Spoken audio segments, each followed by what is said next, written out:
Hello guys, welcome back to my YouTube channel. Today I am going to tell you how to recover deleted photos or videos from your iPhone within past 30 days.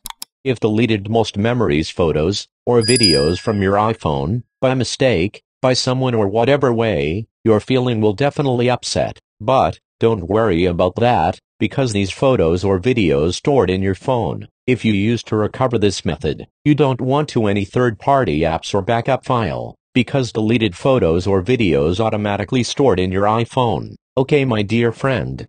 Let's see how to recover deleted photos or videos from your iPhone. Now I am going to explain it with example. See my friend, first I am deleting photo and videos from favorites albums in my iPhone. See now there are no photos and videos. Now I will show you how to recover that deleted photos and videos from your iPhone. First go to Photo app in your iPhone.